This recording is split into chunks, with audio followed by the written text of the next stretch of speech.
We'll do it live! Hey, everybody. Welcome to another Bitovi front-end training. This week we are changing our format a little bit to make it more exciting and dynamic. Where this week I know the topic, it's about can.Component, but I've done absolutely no preparation. Instead, Alexis has done all the preparation, and he is going to guide me through this training.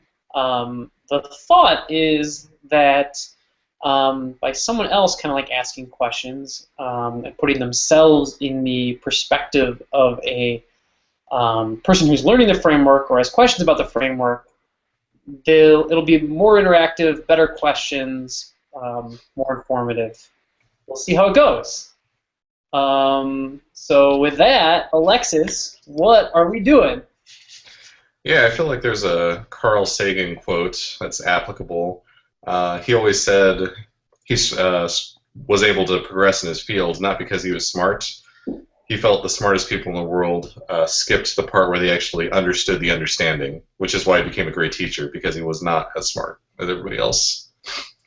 So, with that, one of the biggest and most obvious questions when you're getting into any kind of component-based development with can.js, Ember, React, everybody these days has some kind of custom markup template, marketing or custom tagging syntax.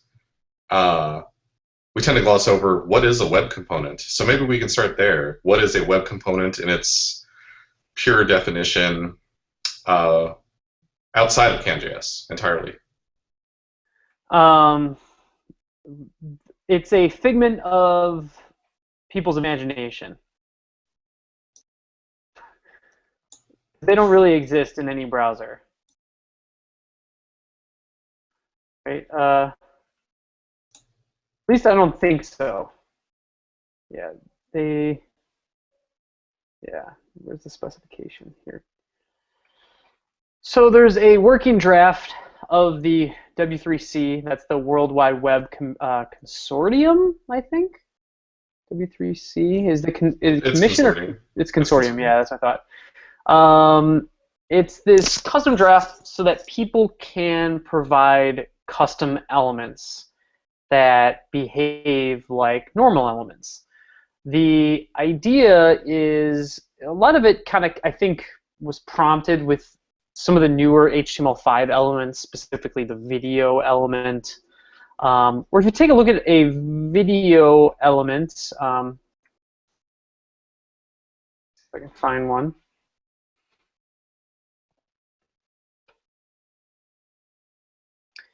Okay, I'm on W3C schools, but don't I was read going to differently say because it was of it. HTML5 Rocks was right below that link. Yeah, they're so good at their SEO though, right?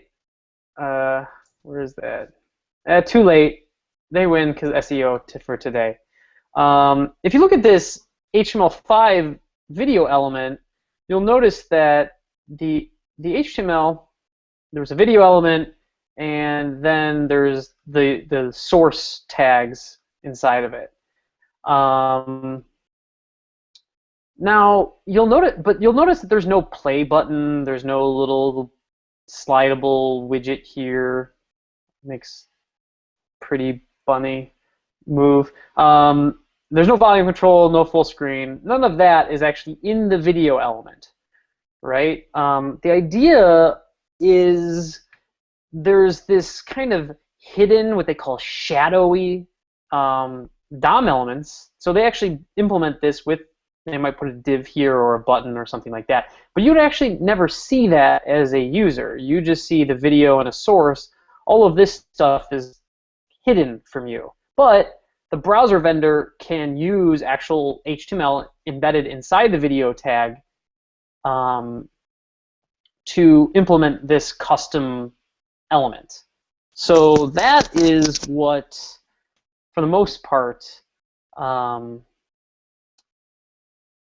web components are trying to be. They're trying to allow custom elements. Now, I guess maybe even web components is more than that, actually. Custom elements is one thing, but web components is it's a way of registering and defining a custom element all at once. Let me see if I can find an example of this.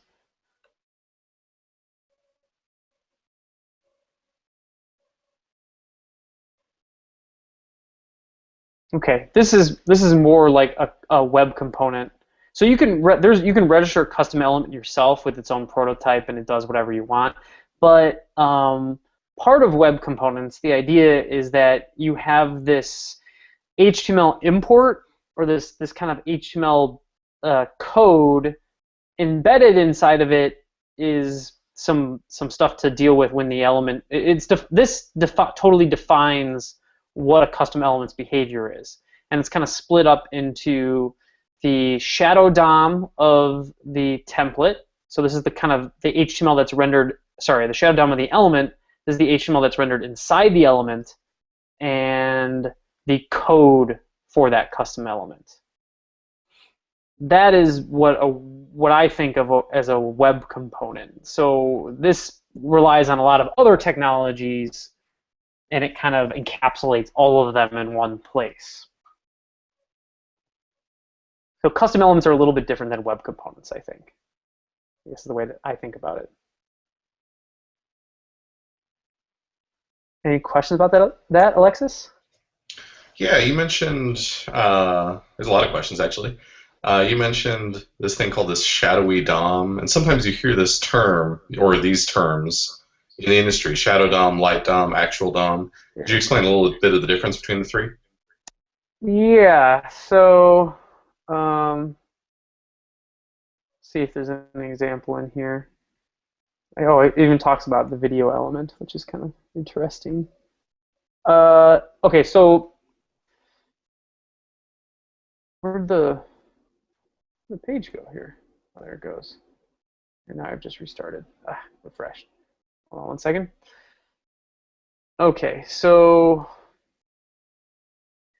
the light DOM is what the user sees. So the light DOM, or the user DOM, of this page is the video tag and the source tags embedded inside of it. The shadow DOM is going to be the DOM that contains the play button and the audio controls and the time and stuff like that.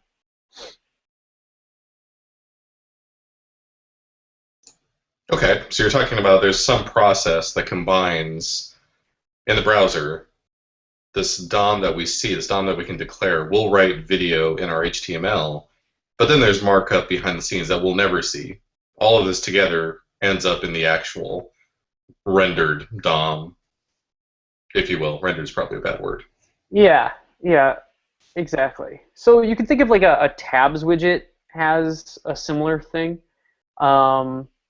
where you might want to,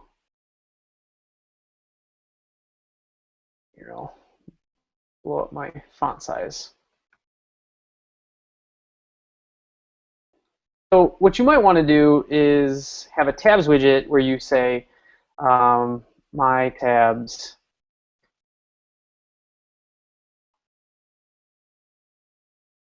and you have a panel, and I'm writing light DOM out right now, or I'm going to give each panel a title, shadow, and I'll give the content for this is the tab button content, and this is what I want to, inside my panel is what I want to show up.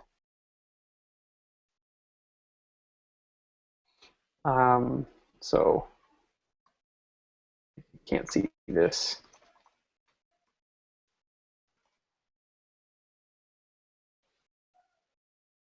And then there's the light or user DOM.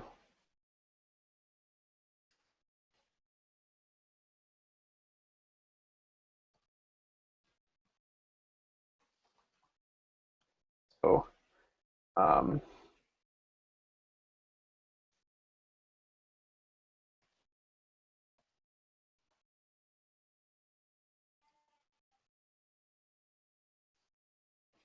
so a web component provides the shadow DOM. You can't see the shadow DOM.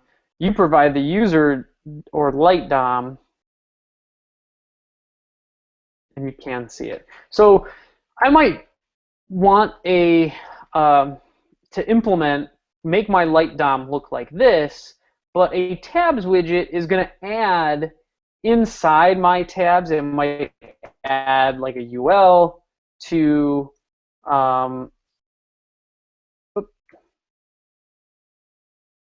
might add a UL with two LIs for shadow and light. So the my tabs might want to insert these, so these can be the buttons that switch between the different content. This would be the shadow DOM that my tabs dynamically adds that you can't actually see.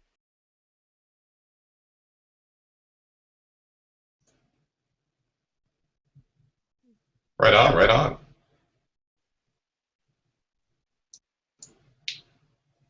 So taking from this is actually a good segue. We're talking about tabs widgets. Also joining us today is David Luke, who is the core lead currently for can.JS. I'm curious, what are your guys' opinions on this? Is kind of a big change from how we used to do widgets back in like 2007, let's say. jQuery UI is really, really popular. What are the big differences between doing things in what this is, like a declarative approach where you write out my tabs and panels in the DOM versus saying something like UL and LIs and then saying $UL dot tabs in a programmatic approach? Yeah, I mean, there's two. There's two reasons why this is nicer. So what Alexis is talking about. So traditionally, a lot like if you had there's kind of two traditional ways of making widgets, and I would say there's the progressively enhanced jQuery UI version, which works in some circumstances, not all, and then there's the what I would call the EXTJS widgeting way that works in all situations, but is as we'll see uglier. So let me break those down. So there's two ways that people would create a tabs widget in the past. The first was the jQuery UI progressive enhanced way, where you would create an LI, like you would create all the HTML structure in the page. So I would have shadow and light. So this would be my tabs widget. I'd have shadow and light. And then I would have a div, and this would work with progressive enhancement. I'd have something like, I'd have the anchor in here, and I'd have an href to say, take the person to shadow.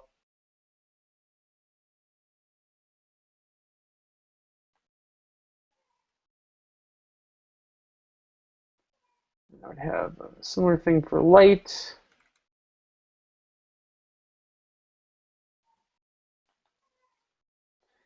And then I would give an ID of shadow here. And some content for shadow.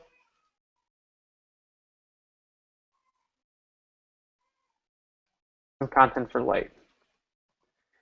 And the way that you would use this back in the day with jQuery is you would just do $, you'd get the tabs, and with jQuery UI you just call something like tabs. And what this would do is it would go through, I think we've already done this, and probably this is the tabs widget we made probably 7 weeks ago, 8 weeks ago. This would just go through and hide the light element and then show the shadow one as active because that was the first LI, and set up event listeners and kind of toggle between the different content. But you would be responsible for producing all of this HTML, and then you would also be responsible for kind of instantiating the control on your progressively enhanced HTML by calling tabs here. The other way would be like an ext way or something where you would do like new lib.tabs, and then you would have to, within that, you kind of create your tabs. Maybe you would add that to the body. You might do something like document.body.append child tabs.element or something.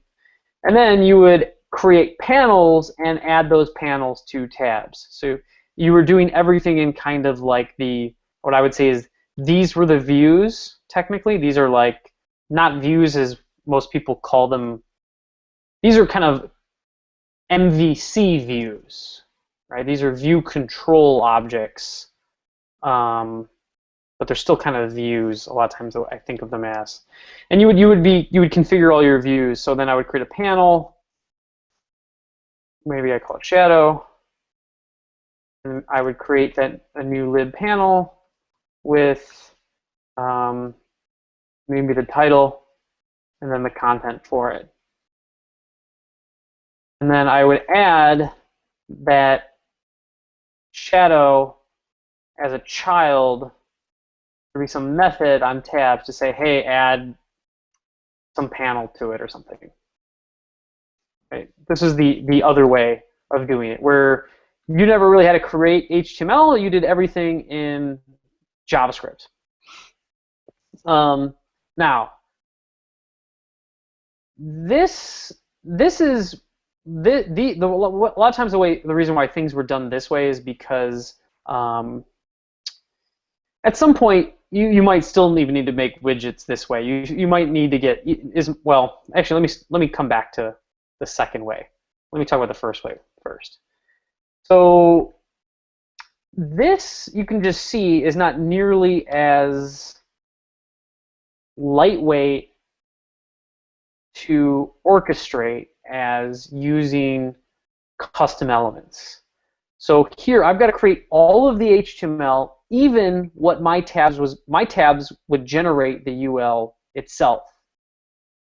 But with the old jQuery UI based way, I've got to create all of the HTML or a lot of the HTML and then call tabs for it to rearrange the DOM to look how you want it to.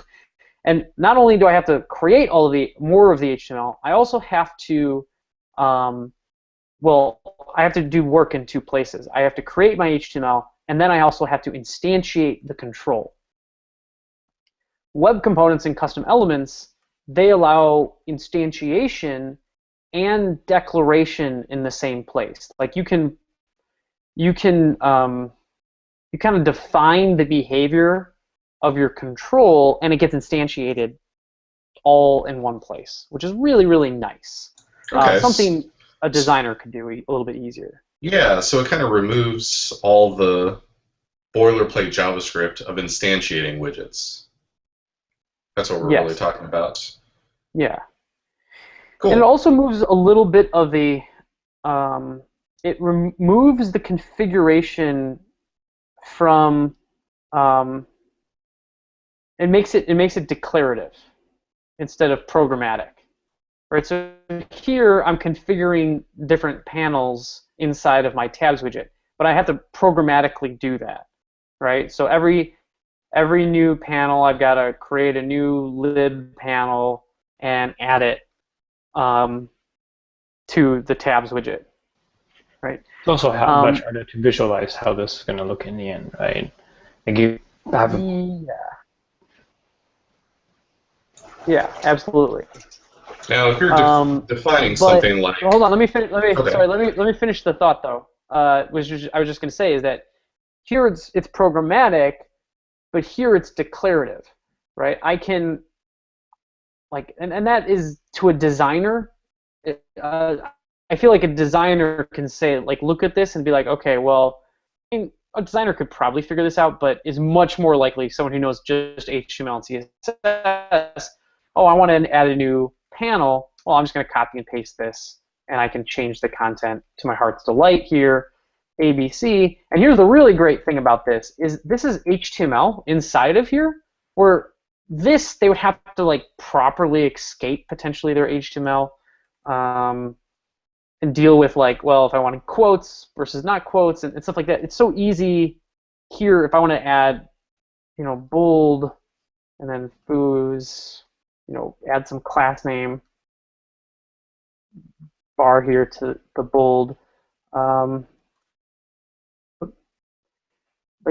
designer to do that in here is gonna have to deal with all the horrible escaping stuff. If this were a normal quote, I'd written quotes down there. They'd have to like have those stupid little backslashes to make it work. It's much more flexible, and this, of course, they can add spaces. I can nicely add spaces in here because it's HTML and not JavaScript. This is just so much friendlier to author than strings in HTML strings in JavaScript. So I'm done with my extra spiel. Right on. So in both these scenarios, programmatic, like this tabs widget or this tabs jQuery plugin, versus the component version, there's some kind of functionality going on behind the scenes. There's something that we don't see yet. If you add a tag myPanel to the myTabs content area, it works. There's a panel that shows up in the right place, not in this demo, but ideally if this is all built up. All this stuff works because of functionality we don't see. In can.Component, can.js, we break that up in a specific way. We're about to talk about our kind of MVVM approach, but before we get into that, what is a view model to you guys? When you say that term, view model, what does that mean?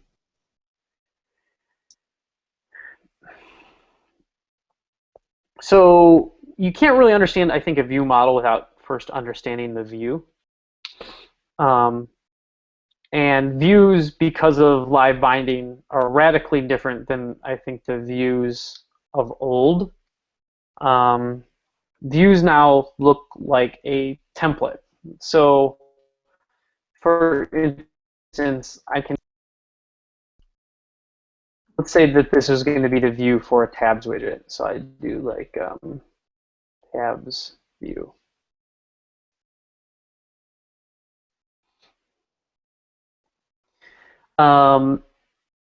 So what I might have in a tabs view is the different LIs that I need to be able to create.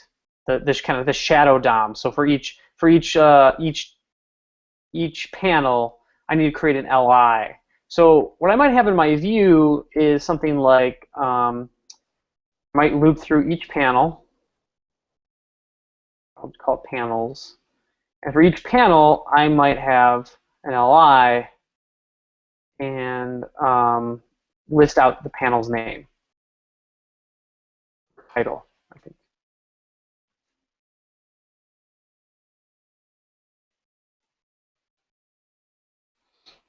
So the view might have this kind of stuff. What the view model does is it manages the behavior of the data that this view reflects. So the view model might have methods and functions and objects on it. Like it might have a panels property. It might have like an add panel or remove panel or activate panel or something like that to manage. So like this might even have, so if it's an active, it might have some logic that's like, you know, I forgot exactly how I wrote it. I think I put active on the panels themselves, so it'd be like, if it's active,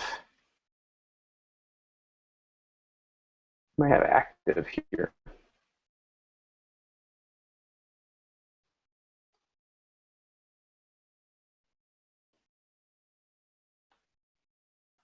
I want to put that space there. So you might have something like this.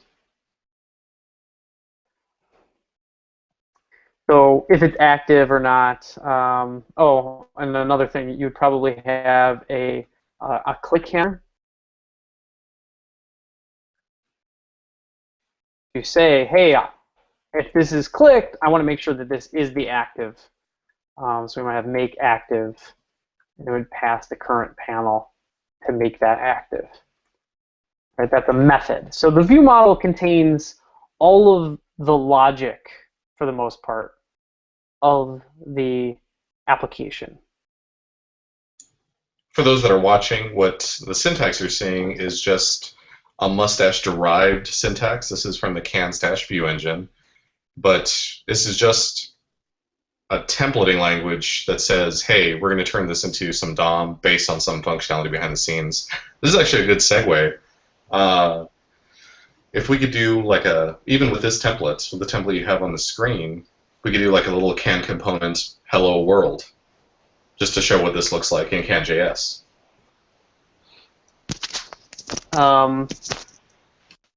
Sure. So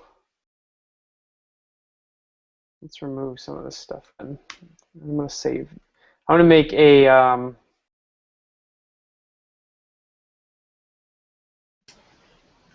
I think one thing I was going to say while you're getting set up too is that with live binding, doesn't matter really what view engine it is, but the advantage that you have is that your view model doesn't have to actually almost never has to worry about the elements that are on the page. You basically define the behavior, like your data model and your view model, for how the page should behave, and live binding will just make everything happen for you. I think it's like an important difference. Yeah, do I need auto render plugin? I would say do this example without auto render. It's much nicer if you have auto render. I think. Let's not do it. Do I need the auto render plugin? Yeah, it's not there, but no, it's not in core. I can't remember. Oh, is it in core for this release? I don't know. David, do you know? No, I don't think it is. It would be nice if it was, I think. Okay, what is it? Just can auto render, or is it can view auto render? The plugin name.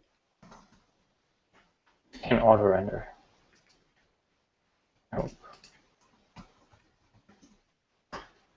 We'll see.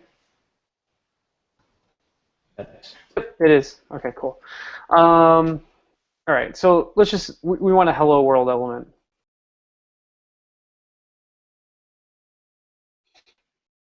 So I'm going to. So in can.js, you can't put elements directly inside the HTML. You can with Angular, but with Angular you get a flash of unstyled content, so we don't like that. So we get around that by doing it this way. And typically, if you're using done.js, then this isn't even a problem because you're writing your main application in what we call done auto render. And is just basically a big HTML-looking file. That's really a template file, but you don't have to put things in a script tag if you're using that. So, and you don't get the flash of unstyled content, and it's server-side rendered. But I digress. Here, I'm going to make hello world just say hello world. I'm going to define a can.Component.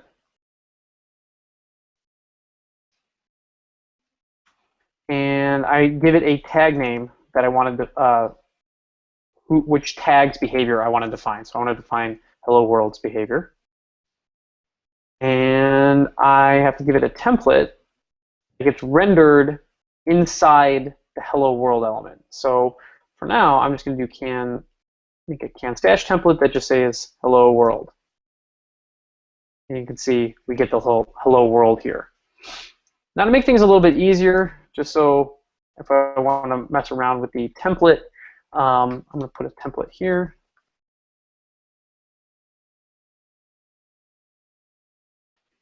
I'm going to give it an ID, a hello template.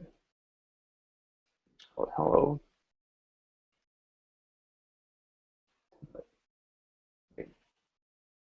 What is that? TLT? I don't know what the nice short is. I'll just write hello view. That's easier. It's easier to do this. This really is the view. The lines between views and templates have become very blurred.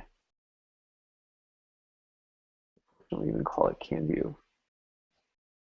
Make sure this is. Okay.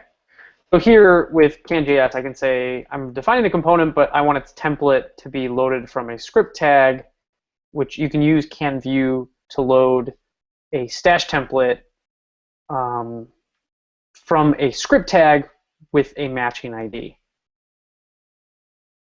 So with that, I can get a hello world. So anything inside here, again, is rendered inside any hello world when it's found. So if I wanted to, make it an H1, I could do that. Also, because this is a stash template, it can look up data. So if I wanted like a message or something. Now there is no message on the can.Component's view model. We need to make a message, and there's a few different ways you can do it. The easiest way is you can say, I did view message. This is view model. I can say message maybe is hello world, right? So this template here is rendered with the view model of the component. So any data or methods or objects on this view model get put in here. Now, in reality, a view model is really defining the prototype of a can map that's used as the view model. It's a shorthand, just putting an object in here, but we do it in all of our projects. We take the time because it's much easier to test, not much easier, but it's a little bit saner to test. We define our view models up here a little bit above separately, and then we pass that view model as constructor function as the view model property of can.Component. And this is nice because it's very easy to create new instances of this type of view model and test the functions and things like that. So now we get hello world. The other way we could get a message to say on our component is we could actually pass what we want message to be. So if we wanted message to be Earth or something, you can pass attributes, and any attributes on your element get set on the view model of your component.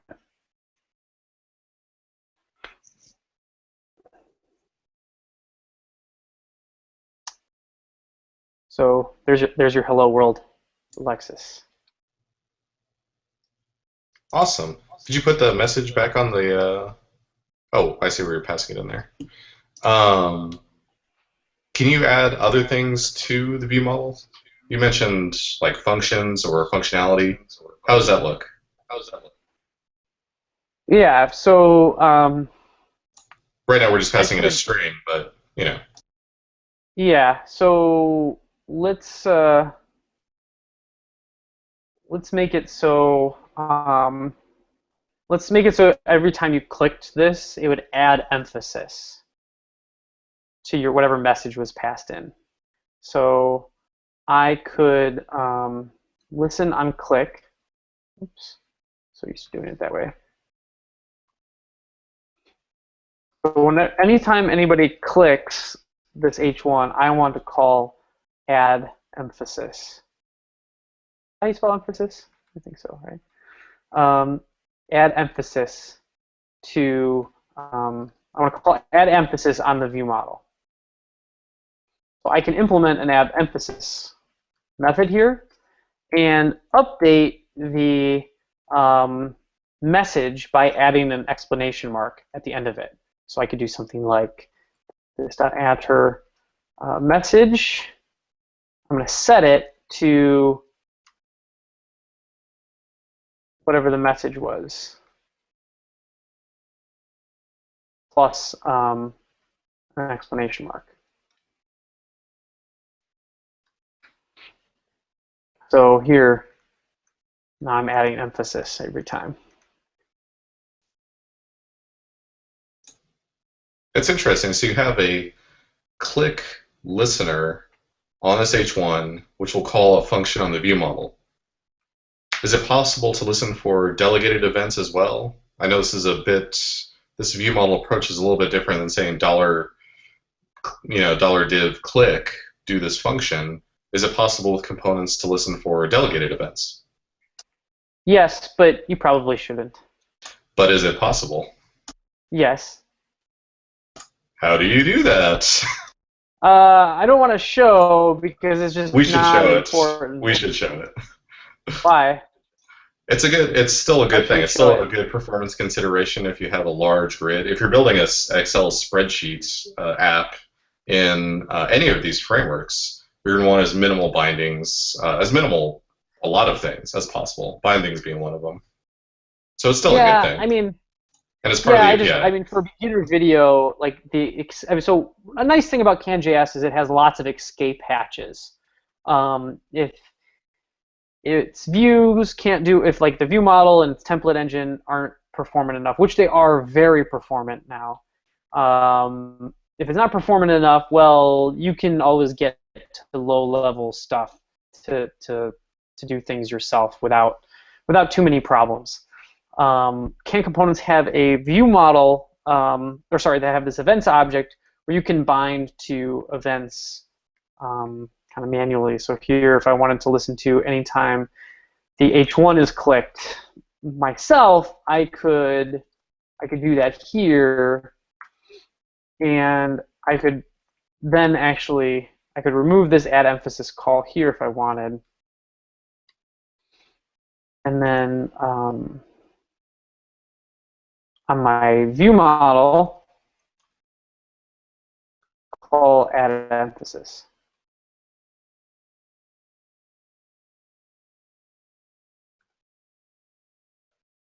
So yeah, you can do things this way, which is fine.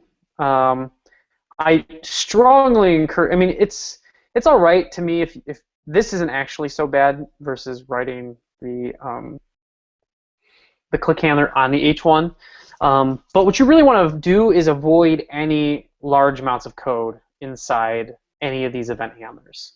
And what you really want to do is then immediately call the view model as a result of whatever event that you're listening to.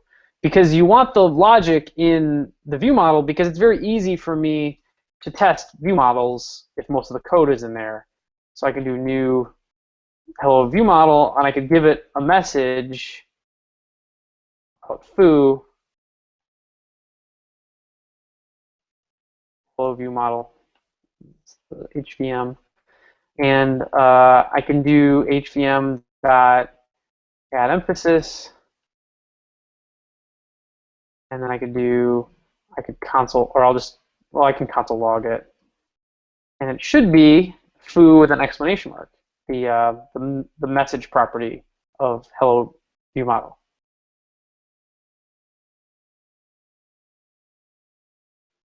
Versus if you did it through the events, you'd have to instantiate the component, add it to an element, then emulate a click, and then make sure that the content is what you expect it to. Or Yeah, maybe check the view model. But exactly. yeah. If this code were in here, it would be it's much trickier to like get this code to run. So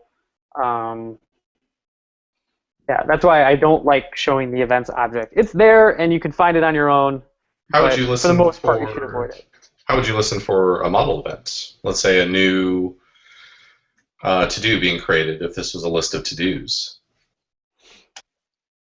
So you want to know anytime a to-do is created? Yeah. Like any to-do is created? Well, I would avoid that because now there's can.Connect and you don't need to do that stuff anymore because it will take care of it. Like typically the only time you want to know when a to-do is updated, created, or destroyed is because you want to like update your list of to-dos to remove it, add it, or update it. And now with can.Connect,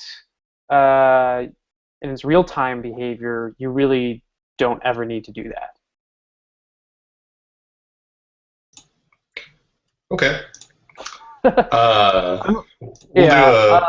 I'll put some secondary stuff for those that are If want to you know really, also.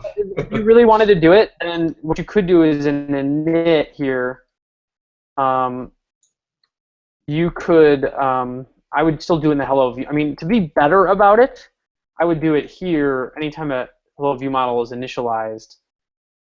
What Alexis wants me to show is you can do stuff like this to do on the to-do model, and you can listen to when it's updated, which is really nice. And this gets torn down, which is really nice. Um,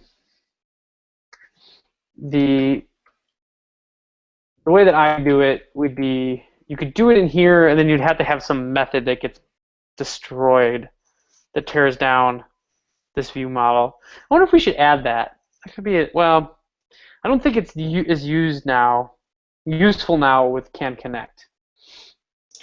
But what I mean is the real reason for events object, the real big reason that we should be bringing up is the inserted and removed events. You can listen to when this can component is actually inserted into the DOM or when it's actually removed from the DOM. And that is super useful because sometimes like you want to change the dimensions or figure out like, you know, how much padding surrounds me or how wide am I. You might want to do some of that stuff programmatically because CSS doesn't provide you enough power to articulate whatever behavior you're looking for. Being able to listen to uninserted and removed is really, really useful. A modal might be an example where anytime a modal is actually added to the page, you want to make that modal look at what its container is and just immediately fill that. But you don't want to like fill, I forgot, I found this where like you don't want to be absolute or fixed positioning. I forgot there's times where I definitely needed this. Where you want to know your dimensions, because you need to be like finally in the you need to know your location in the DOM to do something, and then removed is really great for when you need to tear yourself down. For instance, if I were to listen on anytime to do anytime a to do is updated, is listens to on can map? I can't remember.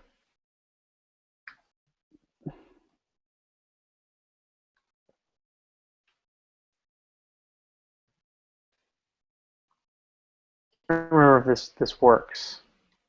If not, there is the listen to. Let's look it up.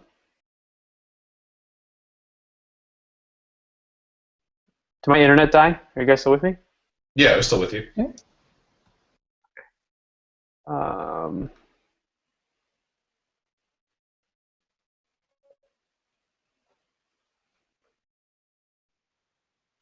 listen to. Okay, and it's stop listening.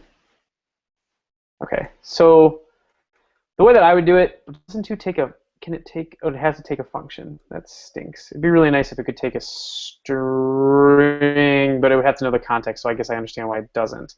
What would you do? You would do. You need to proxy it to some method. I could do something like if I had some method called like update list of to-dos or something. I would do this find. Sorry, I would do this dot update list, and I would do prox bind this. Hey, Justin, So it might just be me that cut out, but I'm still looking at your browser screen with the Yeah, me can.js too. docs.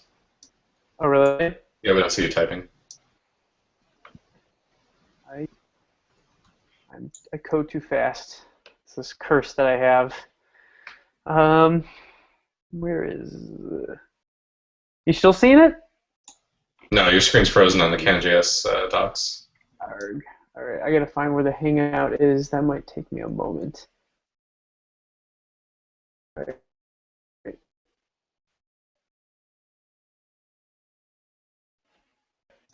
While we're going through some technical difficulties. Mick, a colleague over at Batovi, just posted in the Gitter chat. We may want to know when any to-do is, for example, removed, so that way we can show a dialog that says, hey, you removed something, would you like to add something else? And have some kind of confirmation. That's, I believe, kind of what we're doing. We're doing the opposite. We're saying whenever to-do is created, do something. But same logic, completely sound example. Wait, what's the example? When a to-do is removed, invoke some function. And in your case, you're saying, hey, when a to-do is created, invoke some function. When a to-do is destroyed, I should say, not removed. Yeah, hold on, I'm still trying. Oh, there's the Hangout. I finally found it. Yay! Okay. Shows it sharing, but you guys don't see it. Hey. Hey, there we go. Got you again. Maybe it just got stuck. All right, get back to the screen. I see a black screen, actually. David, are you seeing him?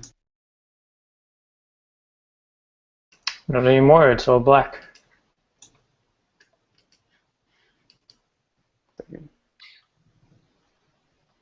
On an unrelated note, we're setting up a pool to accept donations for Justin's internet on the next podcast.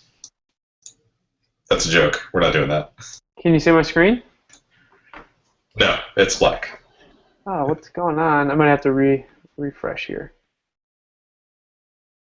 You see me, though? Yeah, we can see very, like, pixelated, giant blocky. It's starting to... Like Minecraft me? Yeah, we see Minecraft you.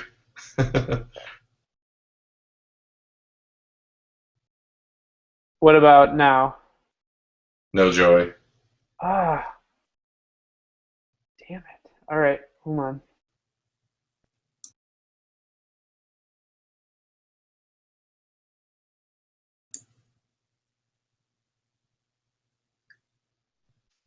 Also, happy Veterans Day for all our viewers out there.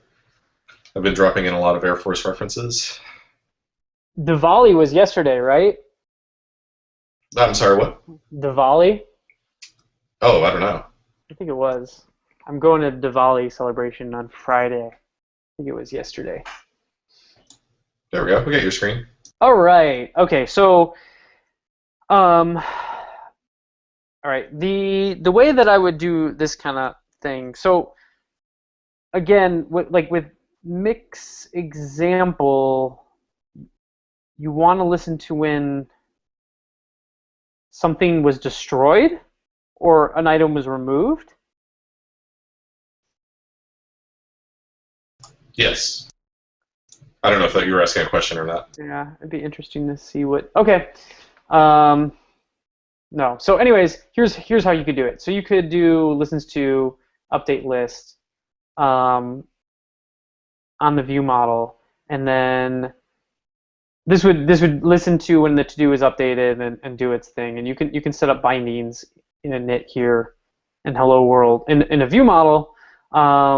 What you need to do though is make sure they get torn down if you do this, if you do any bindings like this. And you can do that in removed by doing something like this view model stop listening. Which, come to think of it, is probably not a bad idea for us to do anyways. Because it really doesn't hurt anything, us calling stop listening on the view model in a future release. Just have it in there by default? Yeah. But this way, which is nice, is that your view model is, the bindings are kind of contained there. I like that, yeah.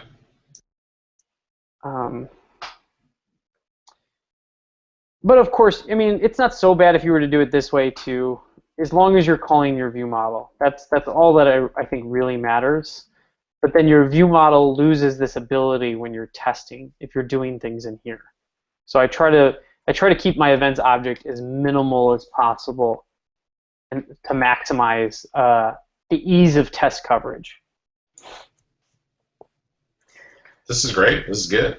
So we have a simple component. It's got its own functionality. Isolated in this view model, we've shown how to test that the functionality of the component separately from the DOM, which is really, really nice. And for any extraneous issues, we have this events object that can handle a lot of different things. We might go a couple minutes over time. We're getting close to the end of the podcast here. But one final question in regards to components. What if you had two components, but they needed to share data somehow? How would you share? How would you communicate between those two widgets? Maybe one shows the message "Hello World," message Earth, and the other one lets you edit the message. You have to send You have to send that message object between the two. How would we do that? Yeah. So it depends if like a parent component has the message or not. But if it doesn't, then so let's say there was a message editor.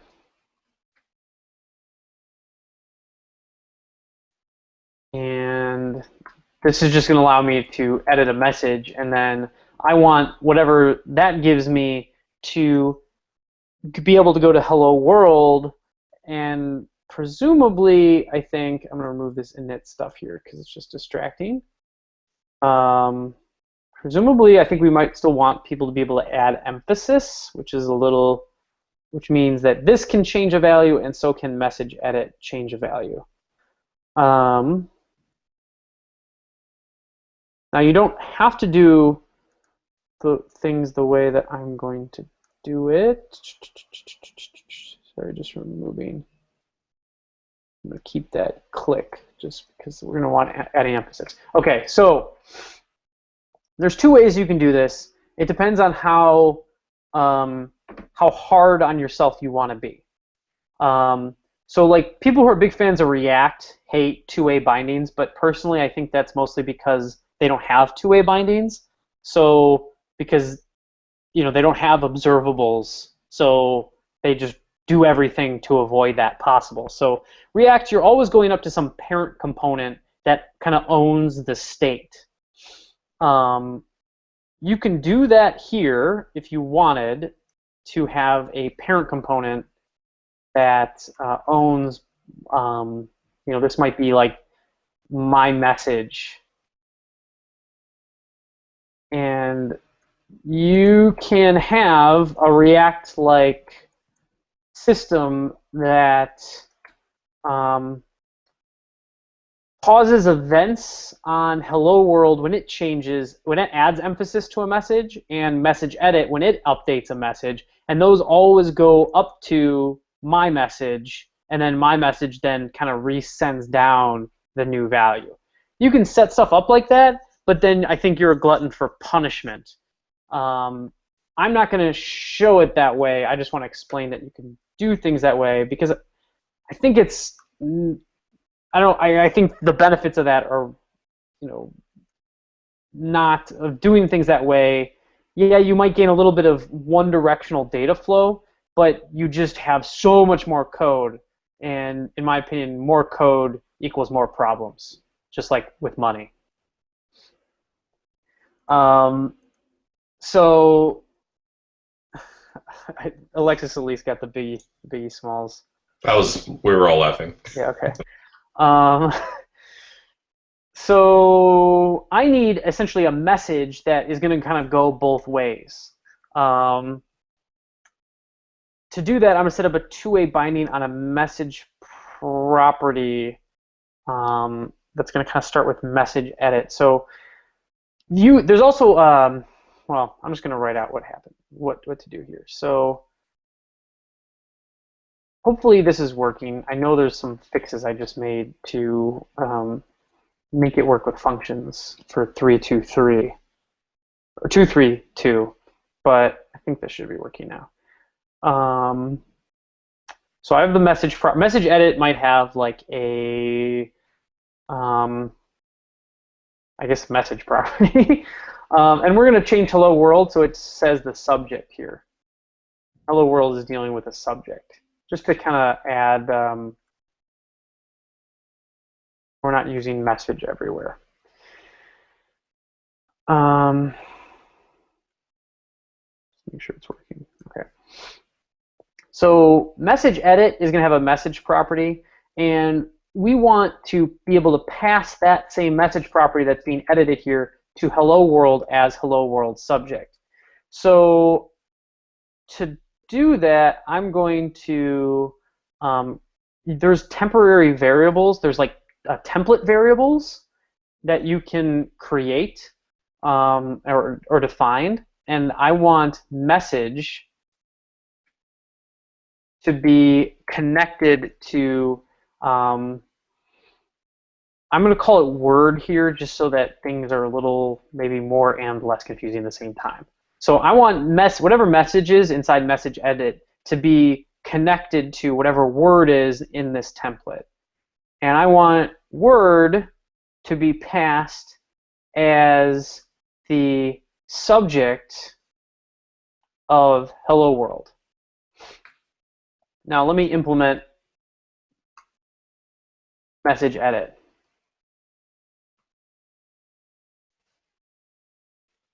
I'm going to kind of copy some of this here, not the events object, and message review, and this is going to be message edit.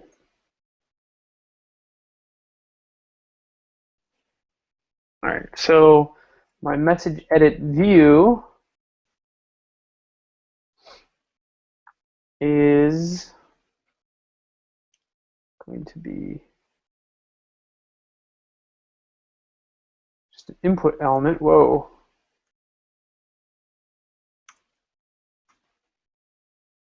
Going to be just an input element that is two-way bound. There's going to be a lot of two-way binding here. So we have an input element that is going to be, I want its value to be I want its value property to be two-way bound to the message property of message edit.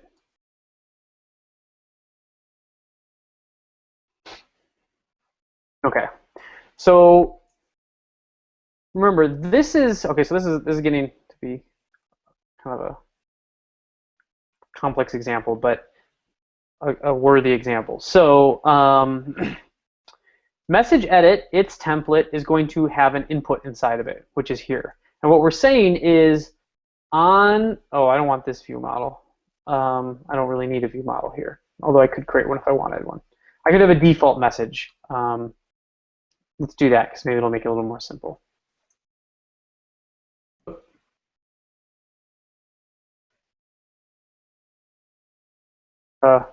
We'll do Earth again. Okay. So let's look at what's happening and why this is all connected and working. And then, hold on, it should work when I do this. It's not working. I know why. Okay. Okay, I was expecting this to show Earth, and I will show that working. So everything's working. Okay, we'll see what's happening. So here, it all starts with message edit for the most part. And message edit's message by default is going to be Earth. And what's going to happen is this two-way binding is going to try to connect the value of this input to whatever message is. Because message starts with Earth, it's going to set the input's message to Earth. Then it's going to export the message of message edit, which is Earth, to Word in this template. And then we're going to pass Word to subject. We're going to combine subject and Word. We're going to link them, two-way bind them. So when Word changes, subject changes. When subject changes, Word changes in Hello World.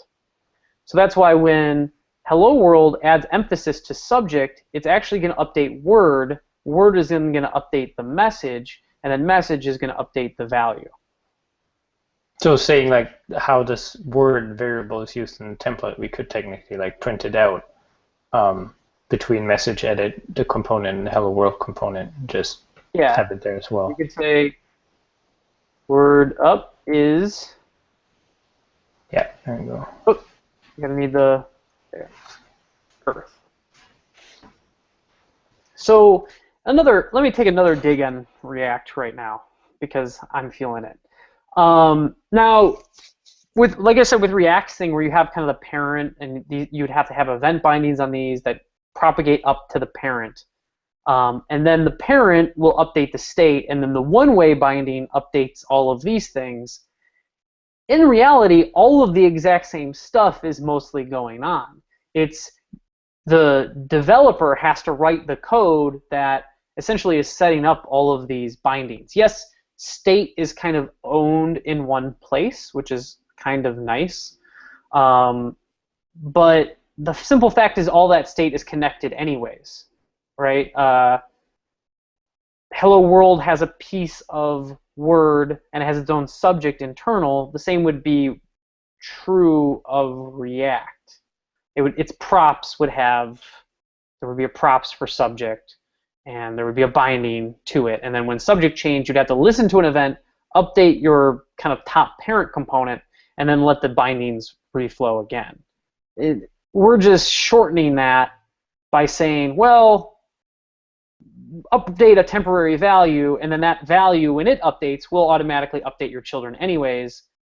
It's I don't know, to me it's a little bit more simple. And it's handled by the framework, which is nice. So now, the cool thing here is that I can change Earth here, and then this changes, and then I can click this, and it updates this. Now you might have been wondering why wasn't it working? Why wasn't adding emphasis working when I had it like this? The reason is because when I make changes to the value, it's going to update the message, which is going to update the word, the word is going to update the subject in here. So that's why we get Earth D. But because this is a one-way binding, when I update the subject, it's not going to update Earth. Or sorry, it's not going to update the word, which is not going to update the input element. So that's why I'm clicking this. You're not seeing that. So you can control your flow. If you wanted then something more like React and you wanted to say, well, you know, when subject changes, there's some special stuff I want to do. I want to make it so that I'm never maybe adding more than one exclamation mark to the actual word object. Word is kind of the state of truth. You can kind of rotate all of this around. The way that you would do it is then you would actually create a parent component that really owned what word is. So I might say that this is my word. My word.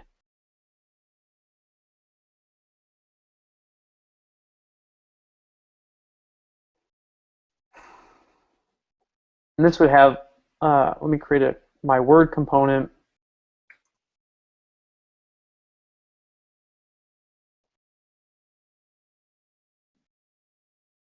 This would have no template because it doesn't really need it. Word is going to be Earth. So here's word. Now it's going to have word in here. Okay, so now word is this thing owns it. And what we wanted to do is make it so that, so yeah, this now can update word. That's fine because we trust message edit that its changes to word are going to be definitive and all right. We'll accept whatever it throws our way. But we don't trust hello world adding emphasis because it might add more emphasis than we ever want. So what we're going to do is listen to when hello world subject changes and tell my word, hey, the subject has changed. You might want to do something about it. To do that, this is actually, where is it? One thing we need to figure out is David, is splat arguments. We should add those actually really quick. Say what? Well, you know how you can like pass any additional. What I really want to do here is, which would be really nice, which we can't do yet, is what I want to do is listen to, what you can do, actually, what I can do right here is listen to when subject changes in hello world. And I want to call a method on my word that's like, hey, maybe update word. Maybe there's like emphasis added.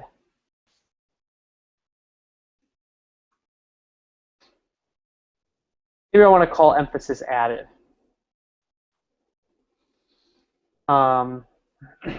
Whenever the subject of hello world changes. So let's make sure this is working here.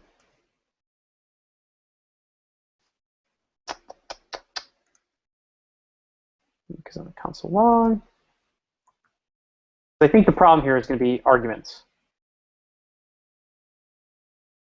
And I don't know if we can forward exactly right. Yeah. So let me see what the arguments are. I think the arguments are fine as long as we don't write any.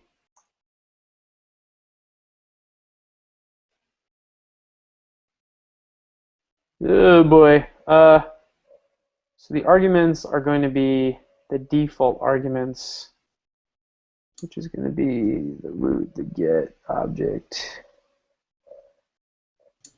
You just pop it open your dev console. It'd be easy to read that.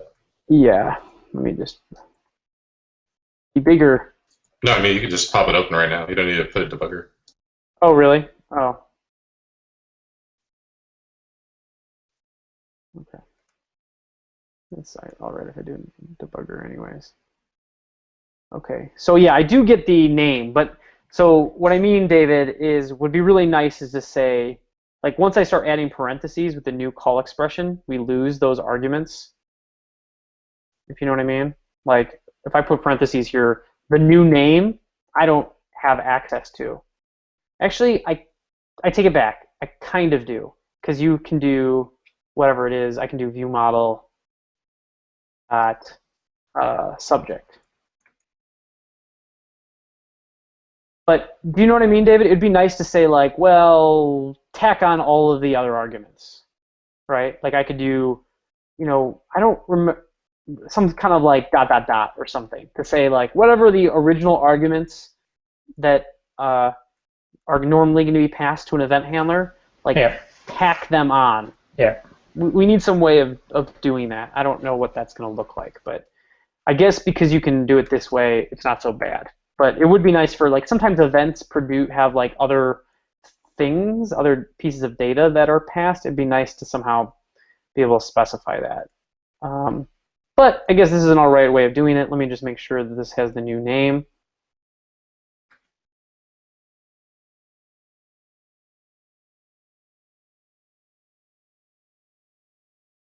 Yeah, okay, it has it. Awesome. So this has the name that the new subject is trying to be, and we could say like, as long as new subject has an even number of explanation marks, I guess, we will update word. But we don't want those odd explanation marks for some reason, odd number, something like that. So we could do something like, I'm just going to, new subject, I'm just going to do it really cheaply. I'm going to split on explanation. I'm just going to do if that mod 2